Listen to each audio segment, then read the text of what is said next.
Time, episode 111. We did it. 111. One. Yes. One. That's right. We're number one. This is, we've already done a 10th anniversary episode. If you haven't watched it, watch that. I'm IA, and you are? Juice Pop. Just Bob. The evolution of the nicknames is astonishing in this place. I would like to eventually take my Mac Pro, which is sitting in a box over there, and just pull out old episodes. So I want to get the archives going, but I can't do that yet. Because you know why? You know why, Juice Pop? Why? Because I have to shoot and record a dinosaur show pretty soon. That's right, because people want to see it. It's happening this week. I'm going to record it. I have about 2 or 3 stories. I don't know how long I'm going to talk about each one, but as a preview, I'm sure you're aware of this. First, by the way, guys, this show is called Killing Time, like we said, and we look for entertainment that doesn't suck, but we also do some other stuff on the side. Well, at least I do at this time. You do, I think, dentistry as a hobby. Right? Yeah, it's a hobby. It's a hobby. A hobby that pays me, yeah. Yeah, it's a good hobby. I like that. You know, hobbies that pay. You turned your hobby into a job. Good for you. Yes. Anyway, dinosaur preview. We're going to be talking about what really killed off the dinosaurs, which is another new theory, and the theory that dinosaurs didn't roar, which I really think is intriguing because the idea is that birds have a lot of closed-mouthed noises and vocalizations. So the idea that they would roar like the stuff we've seen in movies might not have happened. It might have just been a bunch of cooing noises out of their throats. Now, probably not like a nice coo. It might be like this horrible guttural sound because the sound chamber isn't like a pigeon or a dove, okay? So I'll be talking about that soon, and there'll be an audio podcast, a video component where I'm screwing up the takes, and dinoshow.com. It's going to be available there. So there you go. Awesome. Can't wait. So that's entertainment that won't suck. Guaranteed. Okay? Yes. It's going to be fun. I'm doing it. I'm very excited. Thank you guys at patreon.com/IS for supporting all the stuff we're doing here. So let's talk about stuff that the people want to hear about on top of this because they're watching Killing Time. Entertainment that doesn't suck.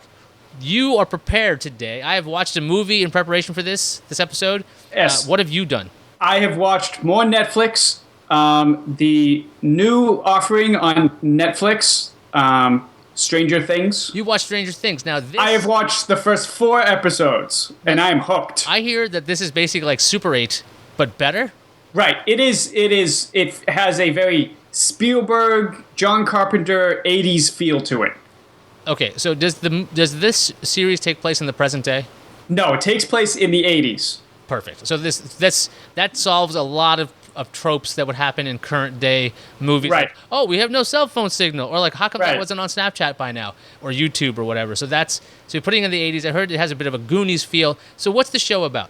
The show's pretty much, it's a sci-fi thriller. We're dealing with, creepy little kid with telekinetic powers that escaped from this, institute. But then we also have this alien thing that's abducting people on top of that. And it takes place in the 80s, so there's a lot of nostalgia, the music, the settings, the cars, the houses. It's got some great actors. Winona Ryder is in it. She's actually really good. Is she regularly in it, or is she just yes. No, she's regular. She's one of the main characters in the first awesome. 4 episodes. Yeah, it's really good. I like it so far. And definitely anybody who grew up in the 80s or likes the 80s, or liked any of those kind of thriller movies from the 80s would love this thing. All right, that's cool. That's good to hear because I really wanted to watch it. I've heard really good things about it. I actually saw an ad for it on Mr. Sunday Movies. I don't know. Do you watch that at all on YouTube?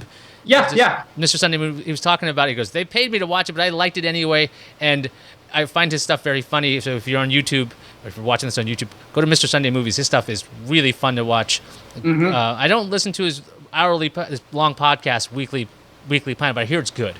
But Stranger Things, I've been looking forward to seeing that. But that's on my back burner. I want to watch Mr. Robot, which just premiered, season 2.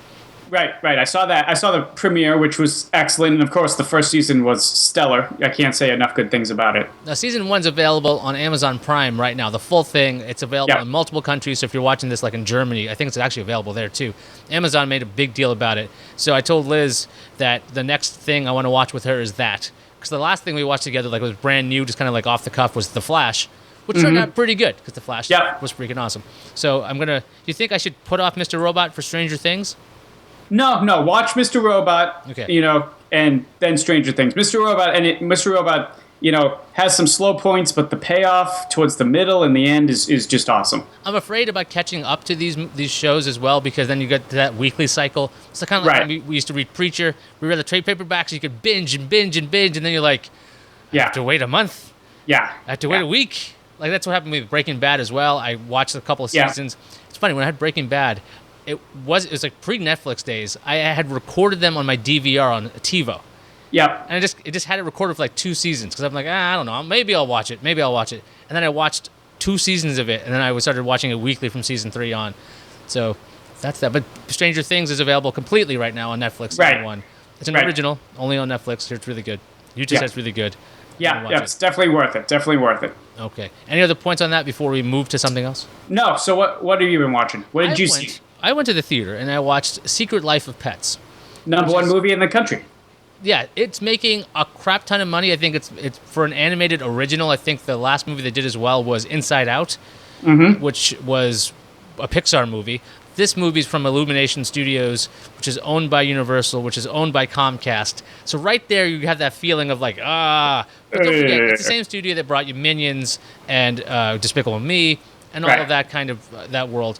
And the movie, I've seen the trailers for it, and there's a lot of good jokes in the trailer. Unfortunately, a lot of those trailers jokes are in the first 10 minutes of the movie. So you're kind of sitting there and it feels like you've already watched this, which is unfortunate. Also, this is not a huge spoiler. If you've seen the cast list, I always saw Louis C.K.'s name showed up. And I never did research as to who he plays in the movie. So I'm watching the movie and I'm waiting. I'm thinking, maybe he's that poodle that's in the ad that does that like head banging thing. You know what I'm talking about? Yeah. Like, where is he in the movie? And it's not till about an hour in do I realize he's been playing the lead character, Max, the lead dog, but his voice has been altered. It's been pitched up. And it's not till he makes this commentary about maybe this idea that we're descended from wolves is all made up. Maybe one dog said to its mom, hey, where did we come from? Was it wolves? And she was like, yeah, that's it. When he says it in this same intonation, the same speech pattern, I'm like, that's him. That has to be him. Did you know that he was playing the lead dog? No, I didn't. Because in all the commercials and all the ads, like this, you hear this. The little dog's name is Max, a little brown and white dog, and he sounds nothing like Louis C.K. His speech pattern is there, and you don't. Once you pick it up, you can't unhear it. But it's so altered, and it's so strange to me because I haven't found any reasoning why a voice as distinct as Louis C.K. was altered to minimize his reach? Why would you ever... You have any ideas why they would take Louis C.K. Maybe it's something to lighten it for kids. I mean, maybe his voice was too adult or not nice enough. I don't know. It's really hard to tell. I think they got a good performance out of him. He's good. Well, at least the acting is good, especially when you hear the Louis C.K. style of comedy that comes out of the dog. That doesn't happen often. Maybe like twice in the movie that you hear this kind of sardonic, little edgy thing to it, because it's a kid's movie, right? I saw it with my son. And one of the downsides of the film is that the lead 2 characters, which is, there's a big dog played by Eric Street Stone, I forget his name, but he plays Cam on Modern Family, and Louis C.K.'s Max. And in the story, there's a big dog who moves in with a little dog, and the little dog loves the owner, who's played by the girl who plays Kimmy Schmidt, whose name escapes me right now, Ellie Kemper. And so this new one comes in, but Max tries to devise a way to get his home back, because the new guy, Duke, kind of is a jerk, takes over all of Max's stuff. So you immediately have the new dog who comes off as a jerk. Then you have Max coming off as a jerk because he's trying to blackmail the other one. And then it's while they are still in this kind of conflict that all the adventure happens in the movie. So you're not necessarily rooting for either one because they were kind of just both kind of dicks to each other. So you're like, well, why are you helping each other? And why do I care about you? So one of the problems I had with the movie was that the empathy you should have for the character, you didn't really get that. You got the idea that Max is a great dog and he loves his owner, but he's threatened by the other dog. And the other dog's a jerk. So why would you want the other dog to survive? And why would you want Max to survive if he was a jerk to the other one? So like it had kind of lost me there. Do you have any plans to see this movie?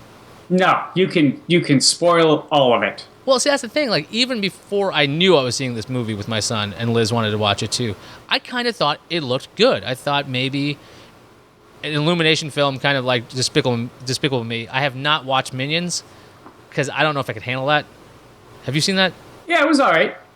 I like Despicable Me better because the Minions just get a little annoying to me because they speak like a combination of 3 or 4 languages that you're trying to understand.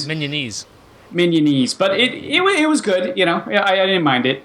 Yeah, so I don't know if I would recommend Secret Life of Pets, even though it's just making a crap ton of money. Is it better than another animated feature you recently reviewed, Zootopia?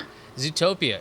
Okay, you know what? I did say I hated Zootopia because it was heavy-handed and formulaic and simple-minded and all of that stuff. But Zootopia is a better movie. Okay, but Secret Life of Pets has some more. Okay, as a film, Zootopia is a better film. Okay, just because I didn't like it doesn't mean it's not a better film. Right. Secret Life of Pets is a fun-ish movie. If you're gonna give it on a scale of 10, Zootopia is probably really like an 8. Like it really nails a lot of the basics, the fundamentals. It does have some predictability, but that's just the course. That's just the way these things are. This movie, Secret Life of Pets, is more like a 6 or 5 in execution. There are some characters. There's a lot of questionable characters such that you don't root for them. So you're watching this, and if you're an adult, you kind of go, this is interesting. I don't necessarily like all these characters. Maybe one of them will die. But it's a kid's movie, so you don't necessarily want that. They do kill a character or two, by the way, which was kind of relatively shocking. One is off screen, one is on screen, and you're like, this is a kid's movie? Actually, there's three dead characters in this film, now that I think about it. Not only that, let me tell you this really quick aside. In the film, Max and Duke, the two leads, end up at a sausage factory. They've been out for the whole day, and they've been trapped by they're escaping animal control because they lost their collars. And they get to the sausage factory, and they just indulge in sausages, which is fine. At one point, they go into a Homer Simpson-like dream sequence where they are in the sausage factory, but all of the sausages are singing and dancing and telling them how wonderful it is in the land of the sausages or whatever. And at one point, I realize they are eating these things, right? So they will eat them in the fantasy, yes? And then they do. There's a bunch of them dancing, sausages dancing as hula girls, and one of the dogs eats another one of these things that are living and they have personhood, sort of. So that's kind of disturbing. It's mildly disturbing. And I'm like, I don't know who the audience is for some of this. Because, is this the joke for the parents who are like, oh, that's kind of dark? Or is it going to gross out the kid? Because, did he just eat the dancing hot dog? He just did. Why did Duke eat the hot dog? It was very odd, and I'm watching this film, and it's got some of these moments whereas the Lego Movie, if out of 10 is a 10, right? Yeah, absolute perfect. I think it's a fantastic movie, end to end. The stuff that doesn't make sense at the end makes sense. Yeah, that doesn't happen in this movie. If you have to see it with your kid, go ahead and see it. Did your son like it? Yeah, he did like it. I asked him, who's his favorite character. And he explained to me his favorite character was this hawk, or I forget, his name is Tiberius. And what was weird is that Tiberius is voiced by Albert Brooks. So never once did I think my son would enjoy a character voiced by Albert Brooks outside of Nemo's dad, obviously. But because this character is surly and trying to eat some of the other characters. Because he's a bird of prey. And he sees the little dogs, and he attempts to eat one. And then he sees a gerbil, or guinea pig, and attempts to eat one. So again, very dark, but natural. It's very natural that a bird of prey would want to eat something smaller than it.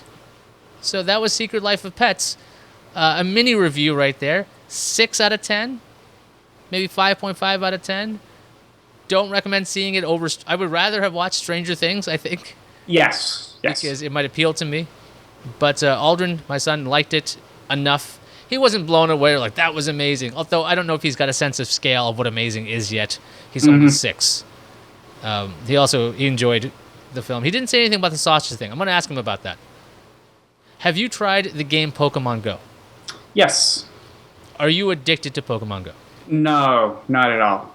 But then again, I live in a very rural area in Florida, so it's not quite as walking friendly and things like that. So I don't think it's geared towards me. Okay, so did you watch? We're of a weird age group. Did you watch Pokemon? No, it was after my time. I mean, I was older when Pokemon came out. Well, obviously, same here. We're the same age. Well, by off a couple months. But Yeah. I kind of missed Pokemon such that I didn't watch it, but I had Right. seen enough of it. Like I knew enough of the culture. Like there's a Pikachu, Right. and there's a Bulbasaur, and there's a Squirtle. Who doesn't Right. love Squirtle? I mean, It was just part of general media for a while, so you couldn't get away from it. exactly. So I kind of knew of the game. I tried it out. I was doing a segment on where I was working. I'm like, this is kind of neat. It was kind of fun. And then I held off. I showed it to my son, who was, like I said, 6. We had a spare phone, and this kid took to this game super fast. He really loved it. Liz is playing it. She loves it. And, like, this thing, there are the weirdest freaking stories to go with this. Have you been reading about what's been going on? Yeah. People finding dead bodies while Yeah. searching for Pokemon. A person being, I believe, shot because they thought he was a thief Yeah. because he was just hanging out outside. There were Yep. robberies happening because somebody's created a Pokestop, and that's where you get potions and eggs and things. They had created this lure where people would show up, and these Yeah. kids would rob other people. They robbed, I think, 6 to 8 people. I can't remember how many people. All those 4 kids got arrested. I think it was Missouri. Uh-huh. So 2 people got stuck in a cave. Like, it's what I'm finding out is that we're watching a generation of kids that have never been outside. Pretty much. Yeah, that's what's happening. You're right. You've been outside. Yes. I've been outside, and we're like, look both ways. You're gonna get hit by a car. Yeah, exactly. One girl got ran over by a car. Or was She hit did. by one. 15. She I think. did. 15 years old. Yep, walking out in the road. It's just like, and there's obviously people are panicked because they're seeing wild children outside because they're not used to people outside either. No, definitely not kids. So- Wild children. There's been this creation of a culture that is confused by the other culture of like, why are you outside and why are you on your phone? Like we were in Central Park, or like actually no, we were by the museum, and we were playing Pokemon, or at least Aldrin and Liz were, and then there was another group of people, like a gang of nerds, like 6 Yeah. of them, playing the same thing. And it's kind of like, it's so weird to see the various kinds of people playing this game. We saw people on the bus doing it because Yeah. like people will say stuff out loud like, I almost got him, and they're swiping away on their phone, right? And another person was like, oh, is there one on the bus? Like it's causing strangers in New York to talk to each other. Which is kind of a good thing. I It's- mean, I think it's good. It's getting people out, especially kids. You know, it's getting people moving, active. The only thing I don't like is they're distracted, so bad things are happening. Right. The augmented reality version of the game, which is awesome, where you get to see the virtual Pokemon actually Yeah. in the real world. That's really cool, but it's a battery killer, so people turn it off. So they don't get to see what's around them, and then Right. boom, you're stuck in a cave, or you're ran over by a car, or you're mugged by some guy in Missouri. I was recently thinking this is the perfect application for, remember the Google Glass? Yep. Perfect application for something like that. And then you're just talking to somebody, and they're like, "Hey, I that's fine. That's great. Yeah. What are you doing? What are you doing? Nothing. It's a what is it called? Charizard? That's what it is. I don't know all the names, but I will learn. Neither do I. I told my son I'm very excited. We have to do research. We have to watch Pokemon. He was like, "We get to watch Pokemon?" I'm like, "Yeah, so let's watch Pokemon." And I actually asked him, I'm like, "So how does this work, by the way?" So they're trainers, right? He goes, "Yeah." And Liz was there too. I'm like, "So they're trainers, and they capture these animals?" She's like, "Yes, they capture the animals." I go, "Well," and then they make them fight, right? She's like, "Yes." I go, "So this is like dog fighting?" She's like, "I guess so, sort of, isn't it?" And I'm like, "Yeah, because these are animals that are being Right. held by these trainers, and they're being forced to fight each other, Yeah. and then they live in a ball. So you take the animal. I just heard some weird squeak. That's okay. They take the animal and they put it in this Pokeball thing, Yep. but they put multiples in there. So are they cramped in there? And I even asked this question. I was not kidding. I'm still not kidding. Have they ever shown the inside of a Pokeball? She's like, no, they haven't. And I'm like, I'm not being a wise ass. I'm really curious. Like, is it like the TARDIS? Is it bigger on the inside? Yeah, is it like, I Dream of Jeannie, her lamp, which, is like a full thing inside? Yes, exactly. No explanation for this either. So I don't know what they do in there. And why does Pikachu get to hang out outside? So I don't know the answer. I have no idea what the answers are to these questions. I look forward to watching Pokemon and getting the answers to these questions. And if I don't get the answers to these questions, you will know on this show. Excellent. All right. With that, any other things we should tell people that doesn't suck? No, and definitely go watch Stranger Things. Really quick, the new Garbage album. Did you listen to it? Yes. What did you think of Strange Little Birds? I kind of like it. It stuck with me. I thought it was too mellow. But it stuck with me because I was humming it the next day. Okay, fair enough. But you're right. It is much more mellow than you expect from them. Like version 2.0 is super like pulsing and fast and driving. That's probably the most driven version of Garbage. Original Garbage, just the first one, mix of hard rock and ballads. This one I thought was kind of ballad heavy. And they were long songs. They were like 5 to 6 minute songs. So like if you don't like it, you're not liking a lot of it. So yeah, I wonder if they're just showing their age. They're settling down. I'm not sure. I didn't have enough variation of tracks on the album.